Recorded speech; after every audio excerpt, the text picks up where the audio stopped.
Welcome. Hey, I fucking made it.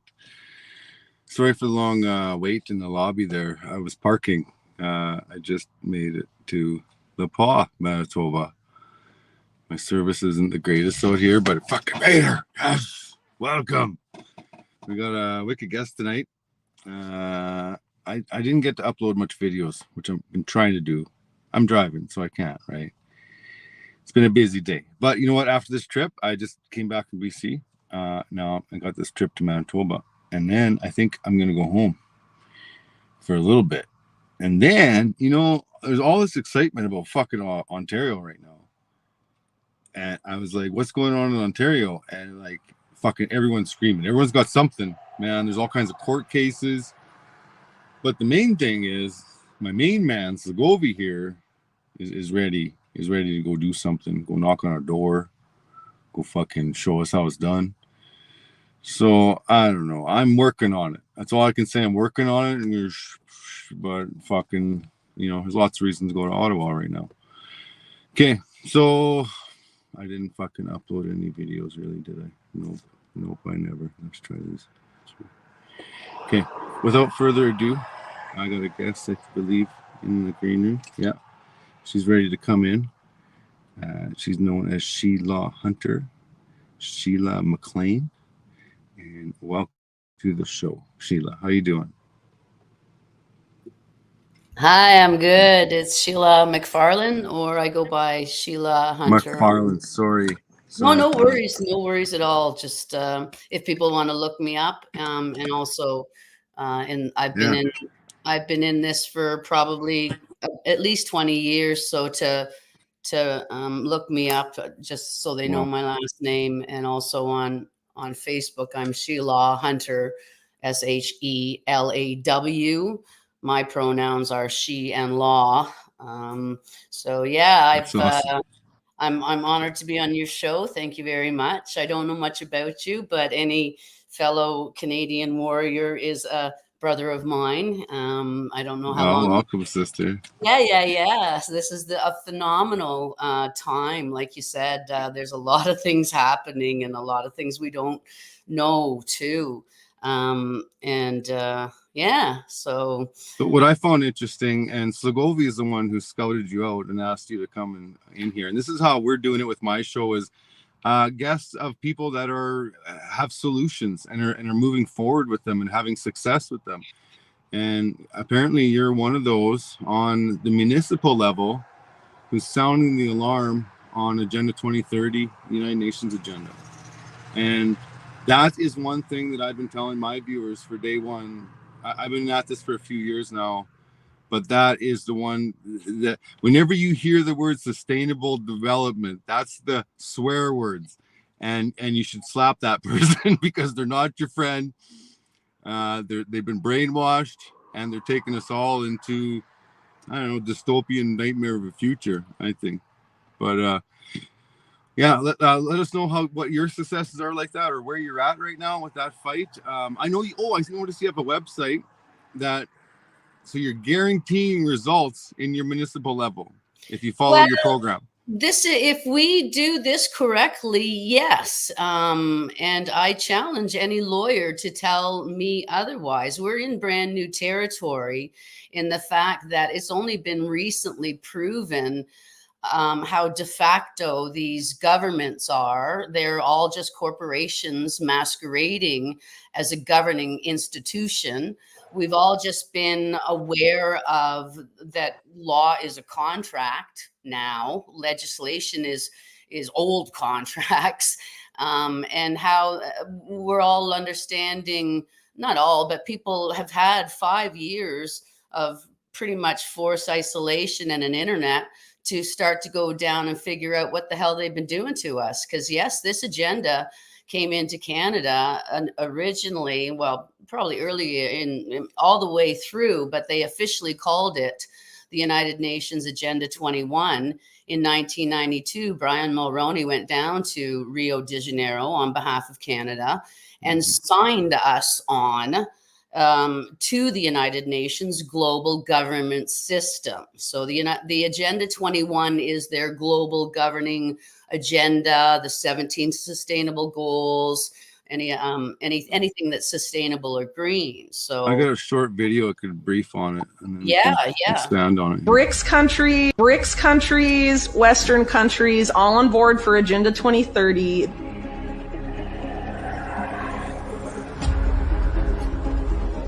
The people in charge of climate finance for the UN, Mike Bloomberg, the billionaire, and Mark Carney.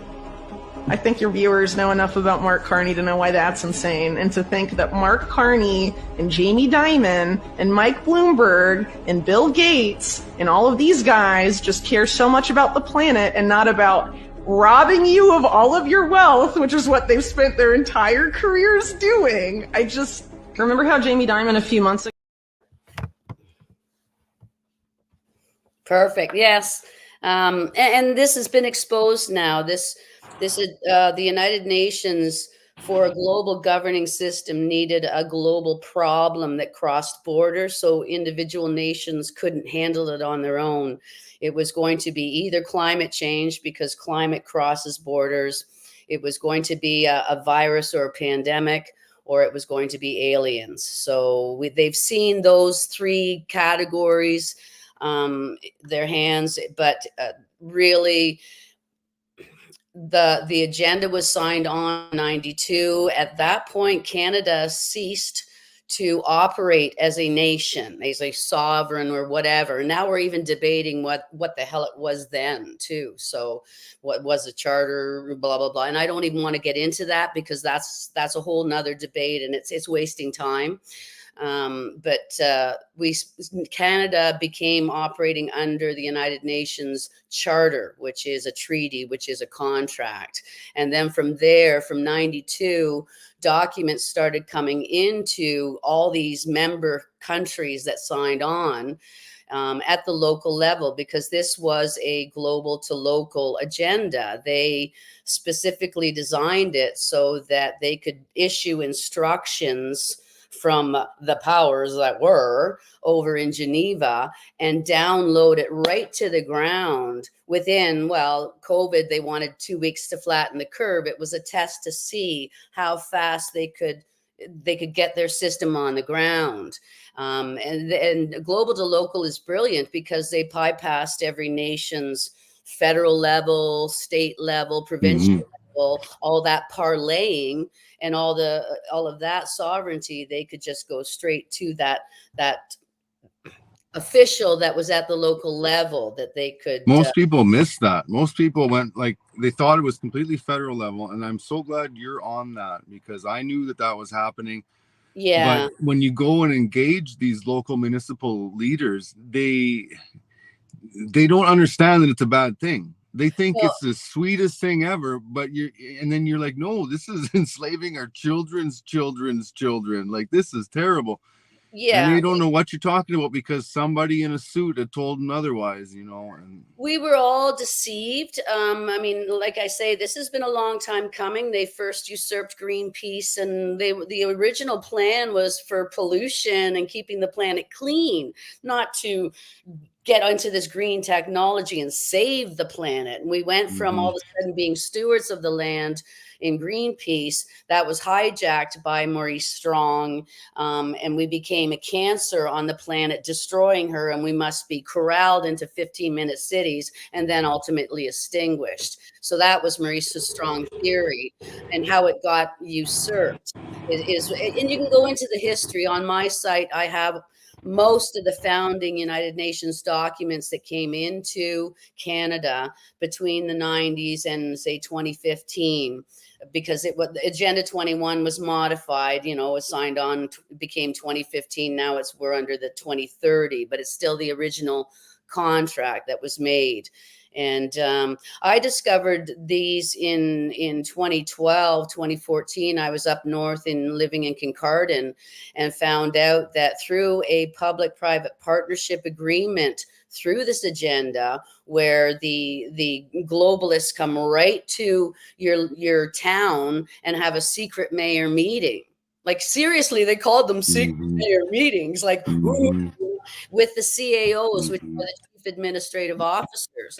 And That you know was, what's going on? What I believe happens in those meetings, and what I've been privy to some of it, it's what's your poison? Like, where can we scratch your itch for you that, you know, yeah. that's above the law? Because they're above the law. The law does not apply to these people. Like, a lot Well, of them have even a diplomatic immunity. They can't be charged for crimes even. yeah, Right? they're So protected they by, can offer you anything that they can offer in international waters, basically. yeah, they're protected by corporate immunity, and they're protected by the secrecy of the private agreement or the private contract. In COVID, and mayors were actually taken into private Zoom calls with the Bill and Melinda Gates Foundation, offered funding for because all restrictions were done by city bylaws.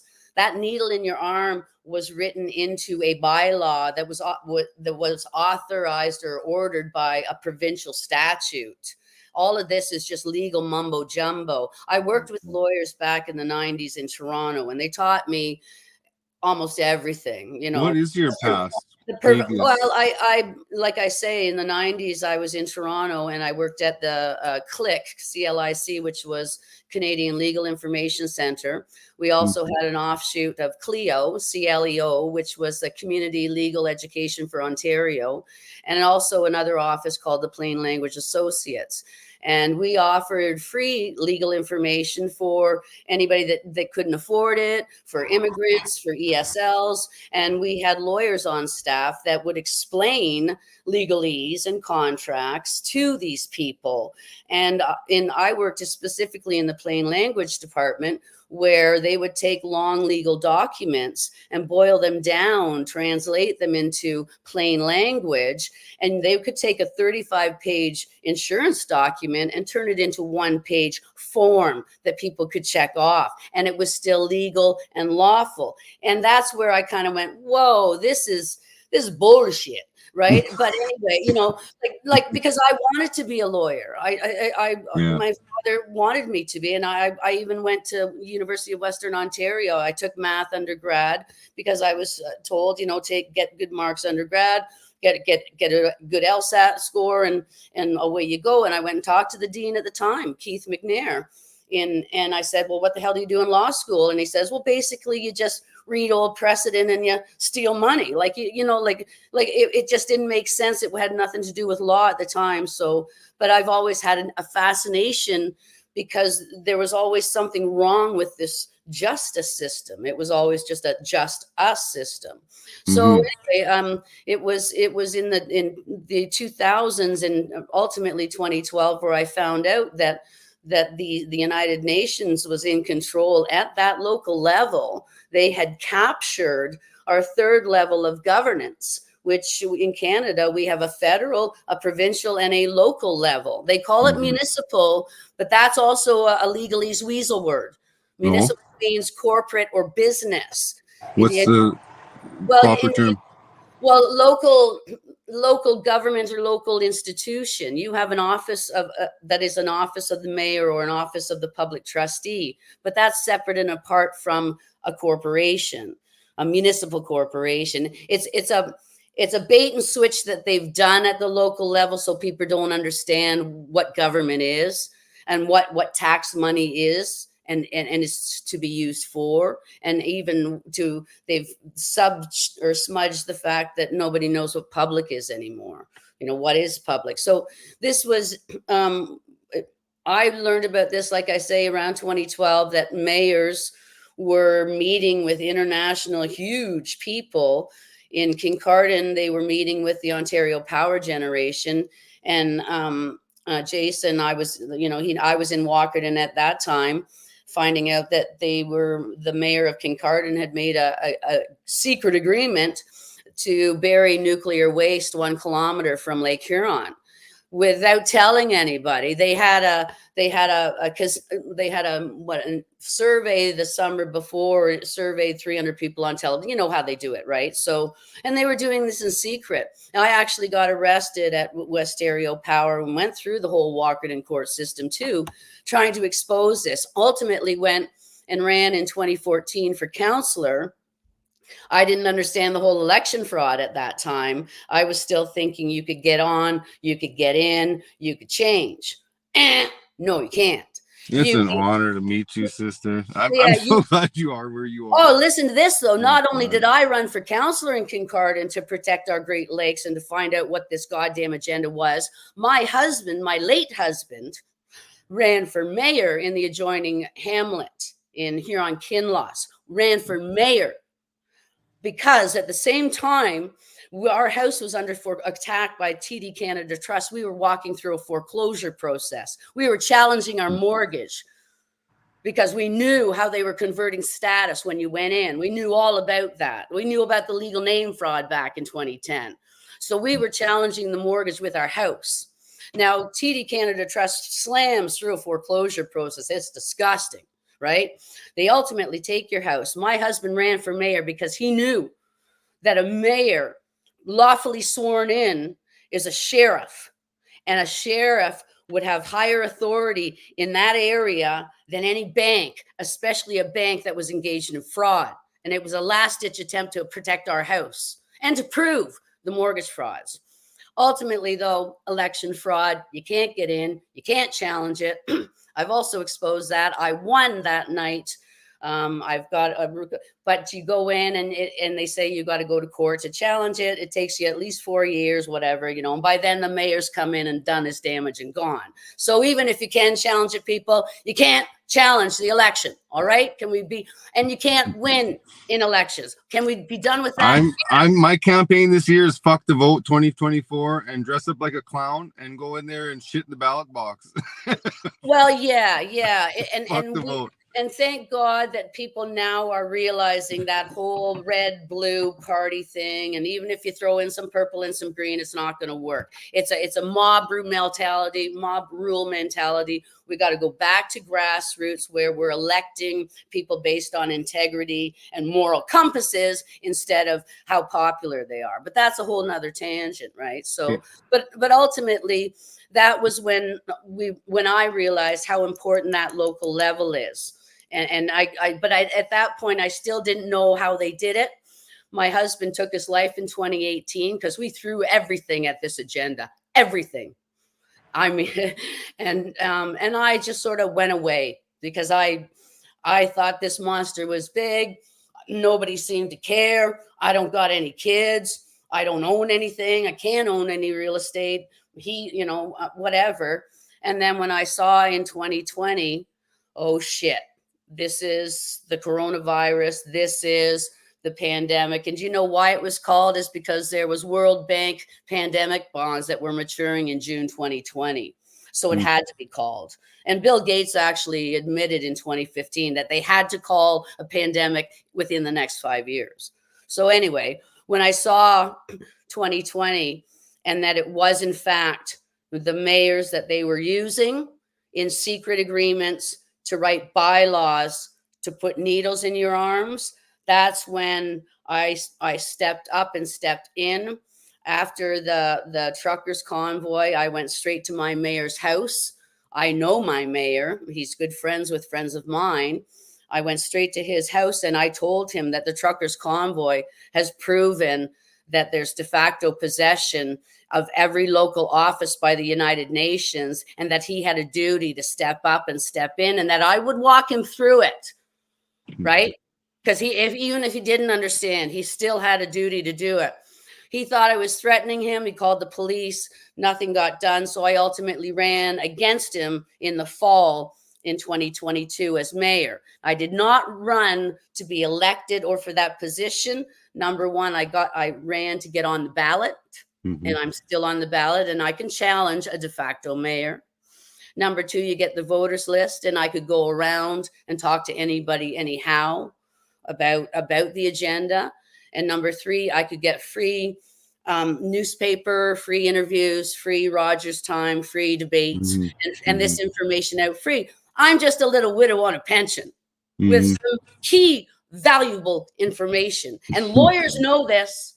Because this is trust law, this is banking law, this is a contract, this is not legislation, this is not legal, this is solved by law. This is solved through a notice process of, hey, asshole, you're in fraud. B, asshole, you didn't answer me. C, asshole, you're in default. Once you get them in a default judgment, then we can direct them. Right now, people are throwing templates at mayors and municipal this and trying to do deputations, and it won't work. All right. This is a contract that what happens is when your mayor gets elected, and I wanted to prove this as well, too, when I ran for mayor, is I asked the solicitor, if I get elected, where's my oath of office? What he sends me to the Municipal Act, which is a corporate code, which is a corporate act. Mm-hmm. So what they're doing is, as soon as your mayor gets elected, even if he's a good guy, they'll put him on a corporate declaration. They'll swear him into the corporation. So he never gets to swear to the men and women, the landholders of the area, the taxpayers. And he never gets to be sworn in as a federal agent or as a public official. If you look in the Criminal Code of Canada, a de jure mayor, a lawfully sworn mayor, is considered a peace officer on par with a justice of the peace. He would be chief magistrate in that area because he speaks for the men and women. That's how we've lost law. The county courts are actually, that office of the sheriff's, of the mayor is an office of the sheriff. And once we re-invoke that, we reset that law there, then you've got that sovereign dominion. You've got the ability, like Jason, like everybody's doing, you've got a valid lawful court. Right now, we only got commercial administrative banking tribunals where you have to go in as a crown, you have to be adjudicated by a crown, you have to be prosecuted by a crown, and then enforced by another crown agent. Well, no, it's a big honking casino, and it's exposed now, right? You're right. You know, even the casino, I think, pays out better than the court system. Oh, damn right, sister. I'm just gonna put you on timeout 1 second. Yeah, sure. We got gentlemen waiting in, and I know they want to chomp in and chime in on a lot of this stuff. But first, I want to pitch in, sister. Try to check out this website for me, change.org, the People's Proclamation. I've had it go on for about 2 years now. I got 300 signatures. I'm trying to get everybody to agree on one paragraph, and I think I got it. But there's a lot of ego involved, and that's what I think. Everyone wants to check with their lawyers. Go fuck your lawyers, man. Just read it. If it makes sense, sign it. Simple as that. If not, debate me and tell me what you like and don't like about it. But yeah, change.org, People's Proclamation. I think you'll enjoy it. But up next, and you're a brave girl, because the last girl we had in here, she left and she was hurt. I think she was crying a bit. So you're a brave lady. Why is that? Huh?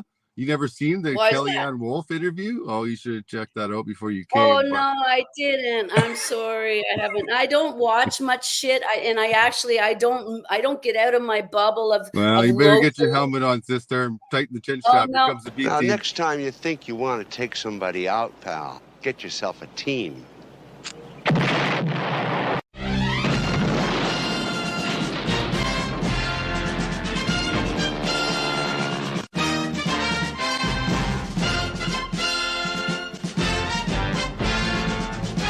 Do what's right, and you can't go wrong. Take it from me, Mr. T. Welcome, everybody. How are you, Hey. Sheila? Nice to meet you. I'm good. I think, did I get a note from you today? I don't know. I'm still catching up. I've been away and stuff, but yeah, pleased to meet you too. Hey, great to see you here and talk to you again, Sheila. Yeah, fellow Walkerton courthouse attack victim. Yeah, I was excited to have you on the show. Viewers, welcome to another dimension. Yeah. I mean, I've been a true foot soldier and a lone operator. I've always gone straight for the information, straight for the jugular. My husband was brilliant. He went down every rabbit hole, whether it was banking, whether it was Vatican, whether it was whatever.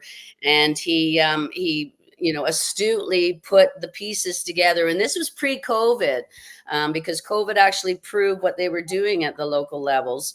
But he put it together that if you swear in a mayor as a true public trustee under your control, as both you are both settlers and beneficiaries in that trust area, then that position becomes a head judicial position, whether it be a magistrate or a peace officer. He can swear in police officers now as peace officers, because we now know that all police and all RCMPs and probably military are all corporate and sworn to serve the crown. And they all rank the RCMP. They're all, right? yeah, and legal. But the problem is that they're already established and they're already a gang mentality, and they got all the toys and the backing, right?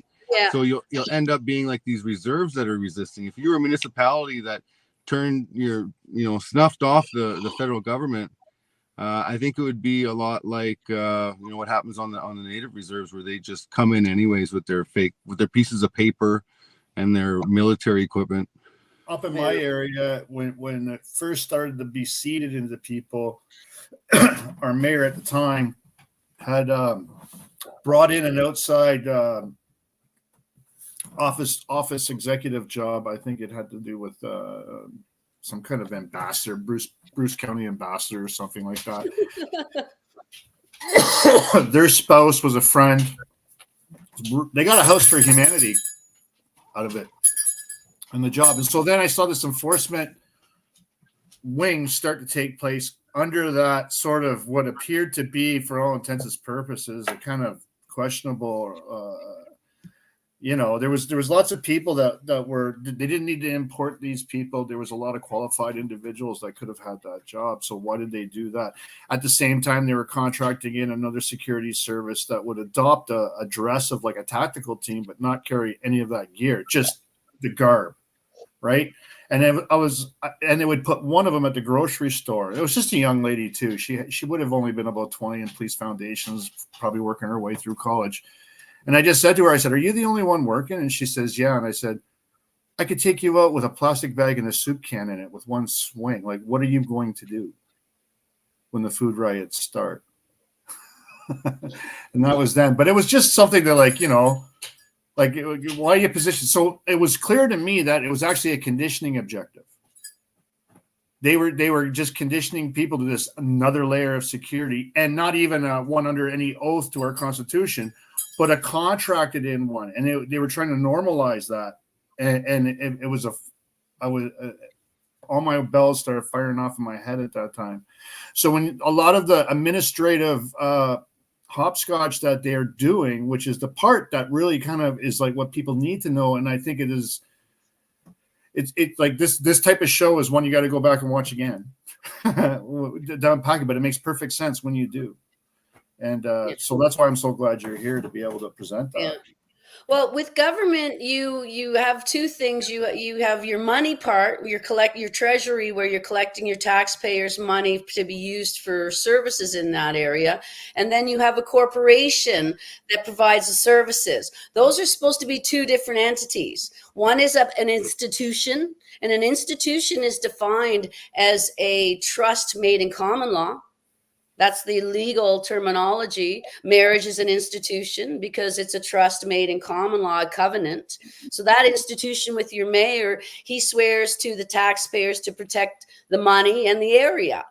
Yeah, then, their oath just changed. With an oath, right. Yeah, or oath. Corporation part, though, that's the service part. They're under UCC. They're under commercial law. They stay separate from your money, right? So the mayor that they just opposed and installed the other one. So they elected one in. They found a reason to get him thrown out. I'm not going to go there. It was, he fucked up. But at the same time, the one that they installed other was unelected. He didn't run an election, and he was staged up, ready to go. And his oath was to duties and responsibilities. That's it. Yeah. And if you go back historically to real township oaths, where they were basically swearing to the landholders, the men and women, to serve and protect, and to act on their behalf, to represent their incorporated inhabitant, or represent their property for services. right? Now, these corporations are supposed to be billing the institution, the tax office, for municipal services, because you've already paid for them in your taxes. Like, they're triple dipping. It's disgusting what happens. It's a long story. Bankers know they're doing it. Lawyers know they're doing it, and they need to start coming to the surface now, because we're coming after you. I'm not quitting until I'm, on the other side. It was originally meant to be an association of public that would have these people administrate for them in their best interest, and instead that best interest has been taken. Yeah. And it's been disregarded and handed over to another group. And this happened in my culture with Kenneth McAlpin long ago. Yeah. Because that office of the mayor, it has its own coat of arms. It has its own registry. It has its own treasury. It has its own official seal as opposed to a corporate seal, right? Ding, ding, ding, ding, ding. What's the difference? Anybody that's done trust law understands the difference there. And this institution is supposed to be sovereign, separate, and apart, and there to ensure there's law and protection of the men and women, and that they don't get incorporated into the Crown Service Corporation. So why I ran for mayor is I wanted to know, okay, when I went in the next day, if I got elected, who gives me my oath? Who tells me what to do? Who gives me my orders? Well, it should be the people that voted for me. I get together, they issue my oath. No, automatically that clerk and the chief administrative officer of the city takes over and boom, makes them a municipal officer instead of a peace officer. So this is where the conversion happens. So what I wanted to do if I got in is ensure that the proper oath to the men and women as their trustee for that area was taken to invoke the right law. That flip that you're talking about. That flip that you're talking about that takes place that nobody notices. I want to talk about a nuance in language that I like. Is it done regarding obligations to an informed consent versus knowledgeable consent? Oops, somebody froze. No. Well, it's done. So what's the obligation it's to done a knowledgeable? Well, the obligation is ultimately with these crown corporations, your obligation is to King Charles, right? So, and to do your best. If you pick apart all the legal words, it doesn't matter what it is. It's not to you.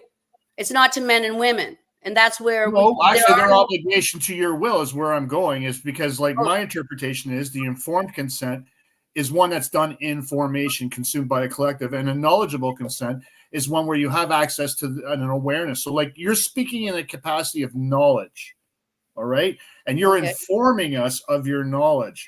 And until we put that knowledge into a practical purpose and use and can demonstrate to ourselves that we use it, it's not considered knowledgeable to us. We're informed.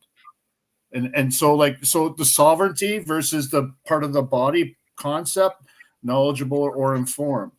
And I want to have because at the end they shape our tongues.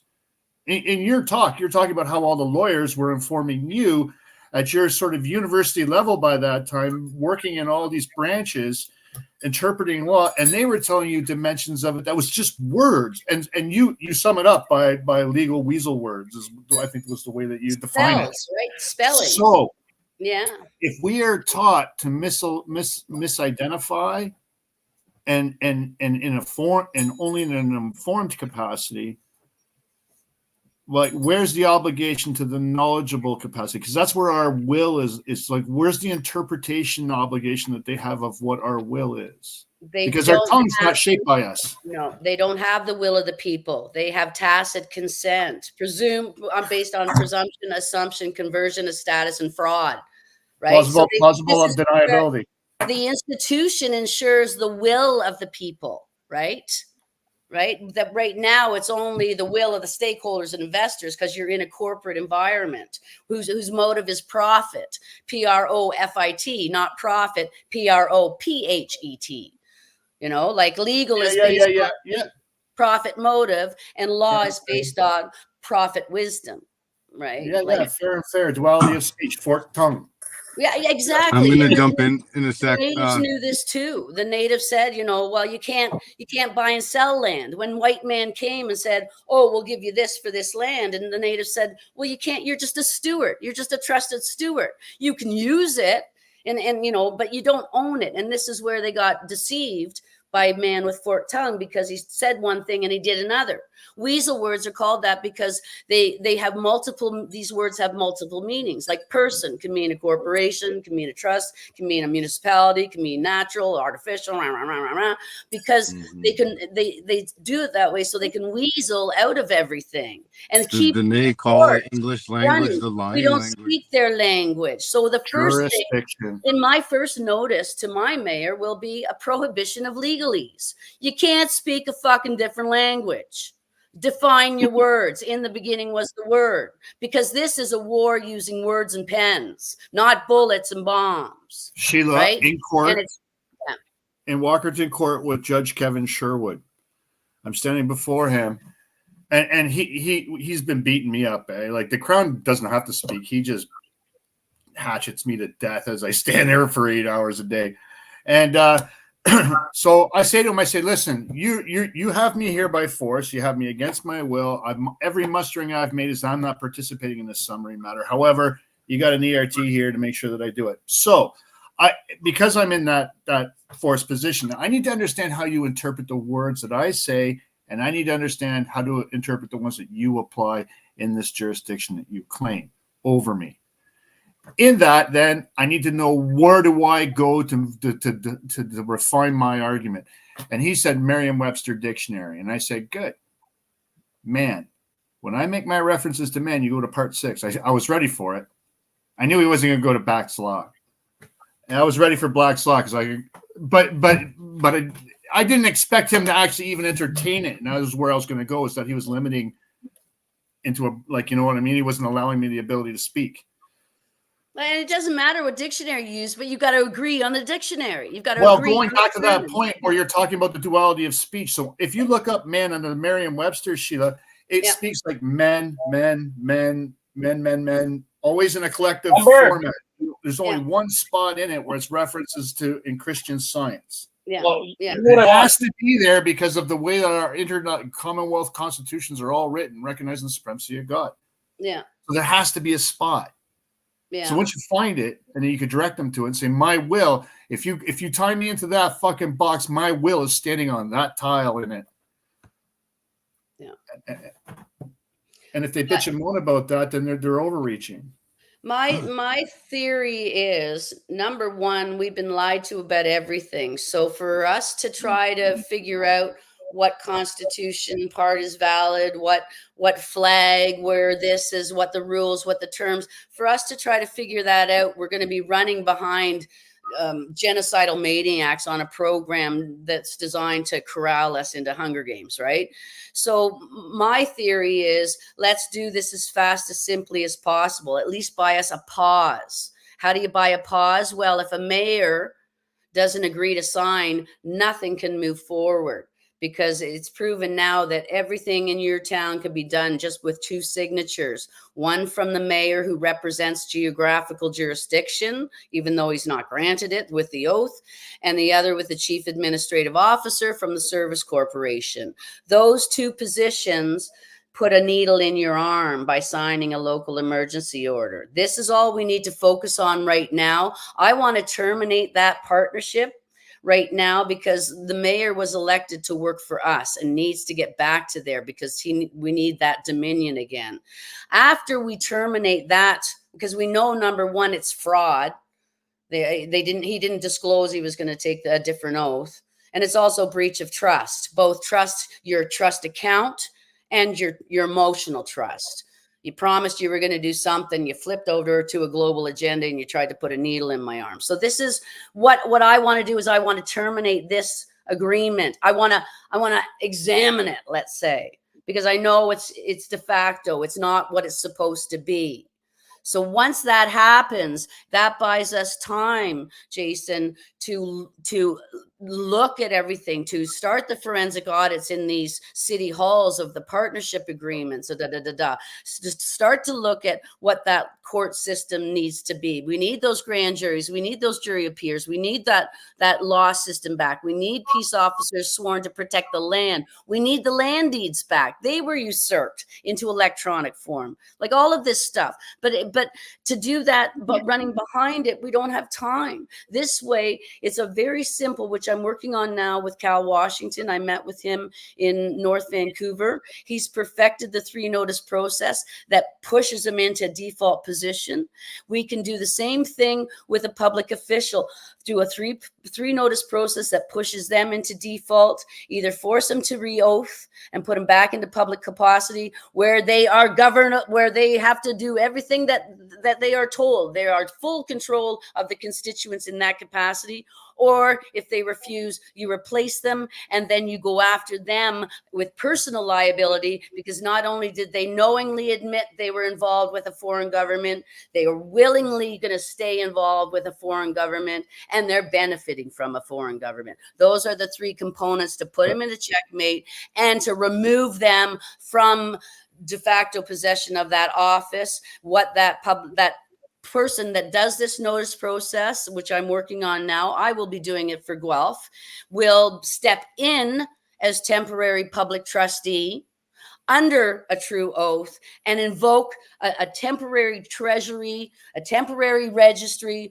where we can put crown wards, that's you and me, crown birth certificate bonds, public assets, temporarily capture them, which we have a duty to do as a woman, to protect my fellow man, as a citizen, to protect my country.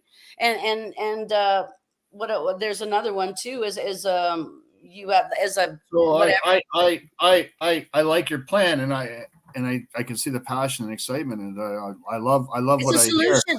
It But stops it. where I want to counter, and it's not even the counter, just I want an awareness present that mine, or a correction if I'm wrong in the way that I see it as well. I'm open to that.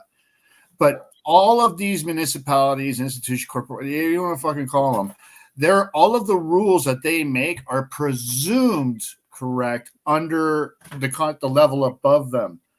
Well, if we remove the emblem and representation of the obligation to the judges that say it's all okay, then you're as true as you can be. I don't know if it's going to be, and this is why I'm saying to people that I don't want to even stop you. I don't want to slow you down and nothing. I want people to absorb what you're doing. Anybody can unpack what you're presenting in a reasonable. Oh, they are, man. Oh, they are. Yeah, right on. Oh, there's But I'm wicked people in BC. I got the Kamloops mayor, Reed Hammer Jackson. He's being attacked by 8 councillors. Okay, these are 8 woke councillors that want him fired. He wants help. He's ready to go. The mayor needs help, because every mayor will, either if they don't know now, they will know that they're screwed. They're involved in a depopulation plan and fraud and breach of trust. People are waking up and they're reaching out to tangents. Oh yeah, no, there's you're people ready to presenting go. and all of The that. whole Okanagan's, the whole Kootenays, the island, except for Victoria. Alberta's got a passion and a heart on to get going too. They just need the simple process and somebody to walk behind. They can find that process on your site, right, SheLaw? Well, this is what I'm working on now. I've got an initial outline that I did of what happens. They get re-oathed, and then this corporation gets checked or gets put back into a public capacity too. So I've got a structure right now. Your main social is Facebook or X? Sorry? Your main social media is Facebook or X? Yeah, Facebook I'm only on, sorry, and my website and just email. So people know how to find you. I'm trying to get some videos because I've been boggled, which is one reason why I went across the country, is trying to meet with everybody, whether it was David Lindsay, Cal Washington, Menard. I wanted to meet with all these Canadians that have really been incredible warriors, because we're trying to put the pieces together and end this. We have a duty to. We Canada is now under de facto possession. Our children are suffering. We got to do this as quickly, as simply, as safely, as peacefully as we can. No more dicking around with lawyers. And you know what?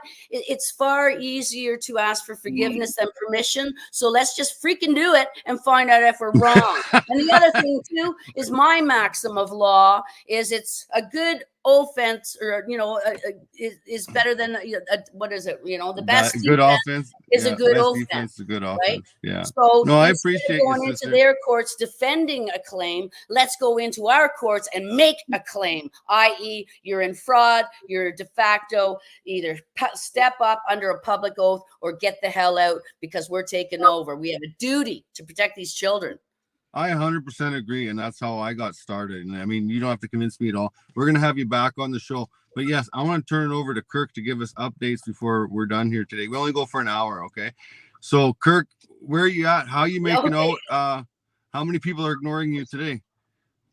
Well, I started some shit today, but I just want to add to the mayor and stuff in LaRonge, Saskatchewan, the murder capital of Canada, where I'm from, where I was pretty much exiled from because of the corrupt band chief and the RCMP. And I just wanted everyone to know that there was an election. There's a mayor and 2 councillors.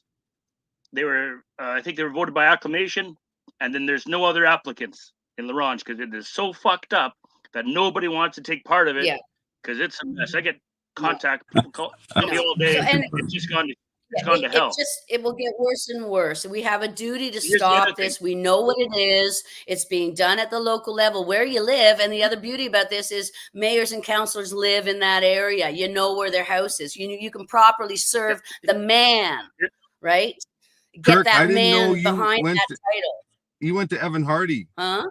Kirk, you went to Evan Hardy High School in Saskatoon? Here's the other thing. That's irrelevant. Here's the other thing in my story there. They stole over $350,000 of mine and leaned on my properties. So then the town, which they actually are letting me make payments because they made up this fake number, $350,000 that I owe the government, which I don't.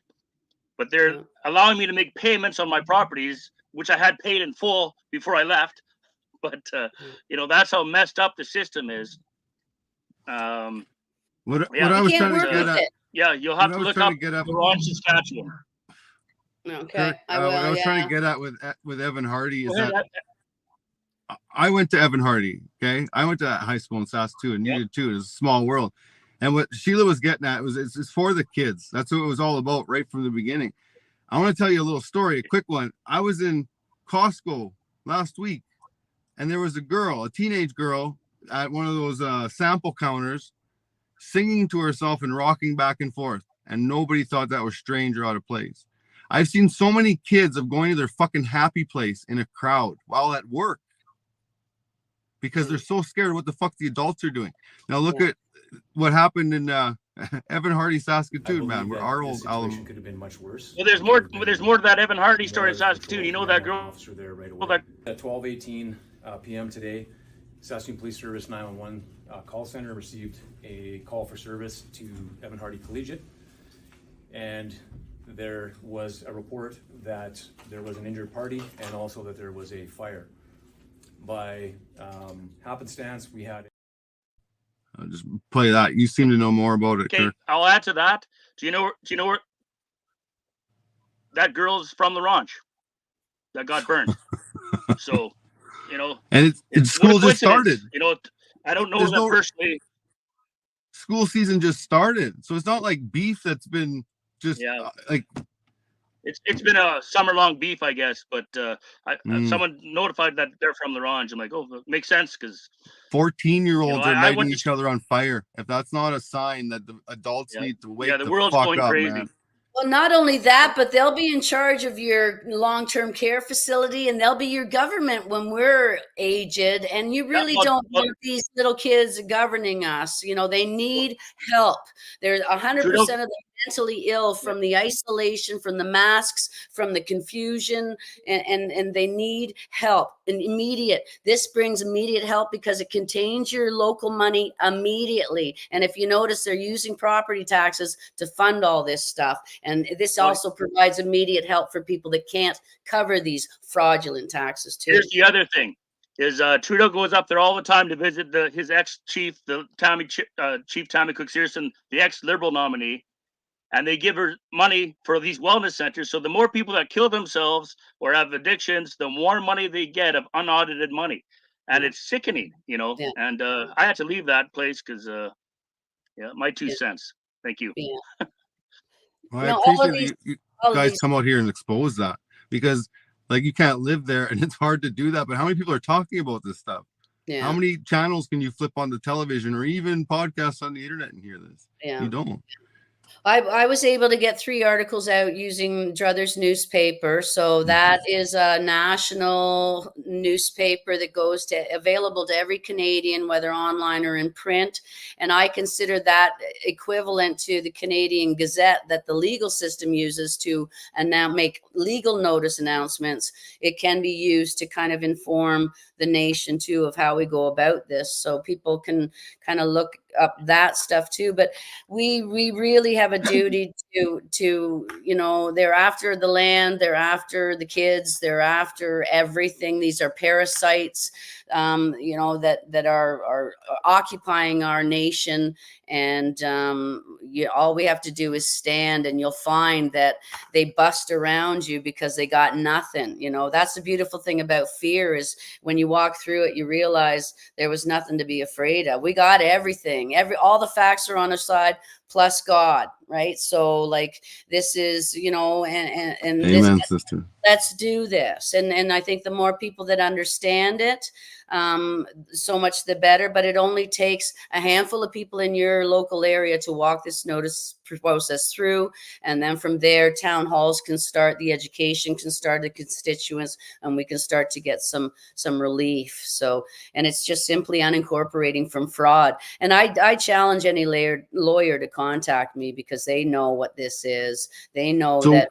I got a question. You said so the towns and cities, they have their mayors, and then the rural municipalities, they have what's that position called? Well, the rural ones, they can have either a reeve or a warden, but it's still, it's just a title. The position itself who has geographical jurisdiction of that land area, of that dominion, who was elected to protect and serve that area. That's the position. They've muddied it, yes, with all these deputy mayors and regional this and with amalgamation but right now you just have to look for the local office. So it's easier to start in the smaller areas as far as unincorporating. So this is where it will start. They will set the precedent and the template, and the rest will follow. I see Canada actually setting the template for every nation to disengage from the United Nations agenda, because it's all banking law, and banking law is universal. From there, then they can restore their nation's sovereignty, their constitutions, their whatever, their flags, their crests, their blah, blah. Right now, though, they're under this veil of an agreement, the United Nations agenda. And until you break through that, you won't get at your legislation, at your law, at your nation's rules, at your courts, right? The non-disclosure agreements, right? Yeah. Talking about it. So you suggest our best alternative is to seek out our mayor or somebody who's in charge and find out what their position is on it, if they've sworn an oath, so that you're aware, at least the constituents are aware of what they're doing, right? Yeah, you can start asking questions. Like I said, I answer emails. I'm trying to get this process through as fast so that people don't have time to kind of go down all this and learn all this, right? But I'll be posting it on my website. Cal's website is inpowermovement.org. He does the notice process and has an incredible following, but it will be launched and released. I'll be doing another article for Druthers for the October issue. And I've made contacts across the country of very brilliant, active people that are ready to stand. They just need the notice process. And this is a way we go. Comment here. Go ahead, Kirk. FYI, I sent Druthers request a 1,200 word summary of my story, and I believe you both have read that today. And I sent that to Druthers. So, you know, I've been talking to Sean for since over a year and a half, and I think that's what he wanted. We'll see if he publishes it. I'm always open to questions, and I encourage anyone to try to prove me wrong. And we have a lot of comments on my stuff that's not showing up here. I'll for sure take a look at it, and we need more people like you writing in these articles. Sean can only publish what the articles that are coming in, and a lot of them have been the vaccine and have been blah blah blah. We need to start directing people and educating using that forum too, whether it's about the flag placement, whether it's about the Constitution. Right now, I think the focus should be how do we get off this, and then we can use that idea to keep everybody educated and even grow it. I'd like to see one page dedicated per province so we keep everybody on the same page. Pun intended. What we need is a big table of all of us people that care about Canada. Like, for example, I see a lot of comments on here that aren't on yours. For example, Dave Jorkman. We all have our expertise. I know, Dave. And we got to make a summary of it. Yeah. Yeah. Sorry, but I don't have very many tech skills, but it's just it's not showing up on over here. So that's my 2 cents. So thank you. Thank you. Selgovae, you got anything to say before we shut her down? Who? Jason. Me? No, Jason. myself. Yeah. No, like I said, I was certain Sheila's going to present a perspective that kind of is new, and that I think a lot of people haven't really considered, and I know that she's put a lot of work in it, and she's been at that game for a long time. That's the problem. She's a precision weapon. Problem is wrong jurisdiction. Solution is correct the jurisdiction. You can't move forward without establishing jurisdiction. Jurisdiction sets the language sets the law sets the title sets the rah, rah, rah, rah, rah, rah. So I'm very excited that everybody, that's a lot of the things that I was saying around the importance of words and interpreting the theater and the keywords in statements. She validates a lot of what I say in that regard, and the importance of this jurisdiction with a J and all the spooky stuff behind that in time as well. And we're gonna have something to report, by what's today? Wednesday, Saturday. Next week, next episode, we're gonna have something to show people on the where is our flag. Yeah, I might be in jail. I don't know what's going on. I got a hearing on the 10th. So. Man, we have the replays. Bail time right now, so I but. Whatever, I prefer for the worst. As best I can, I guess. I don't know what to tell you. Let's send Selgovae. What's your court date? What's your court date? 10th of 10th. Walkerton Courthouse. Yeah. It's a joke. It's such a joke. I had a 3-day hearing in Walkerton Court with 10 OPP officers watching for a trespass charge at West Aereo Power. 3-day trial, but they were trying to teach the officers about free men on the land. Well, it was. Well, I brought that up on court too because they were labeling me as that, and I was offended by it. I said, no, I'm not here in that capacity. I said, when was that invented? Is that an official term? Is there somewhere in your police learning that you apply this to people seeking a regular process of law that's recognized in the paperwork that you're supposed to learn and memorize? Yeah. And they could no, it's not. So you see, it's just it's an association title to pull you away from a real capacity where they can, again, forked tongue. They can apply a presumption in their control of how you speak. Yeah. Well, we're at Wizard of Oz now, where we're pulling back the curtain, the corporate curtain. That big monster is that whole municipal legal system. Go get me here, broom. And when we pull it back, law is very simple, and you're in full control of the levers, right? I'm not going to be cocky enough to say it's simple before I go on. Law is. I'll just tell you that I'm being a rusty coffee nail for them as much as I can. Yeah, one law is do no harm, and if you do harm, provide remedy. That's it, right? Be responsible. That's all that's missing is the consequence for shitty actions. Which right, the legal system. We're gonna have you come back again, okay? You're gonna come back and keep us updated. Thank you so much. Good to see you. Thank you, guys. We'll do it again. Nice to The meet you. only Kirk. way to deal with an unfree world is to become so absolutely free that your very existence is an act of rebellion.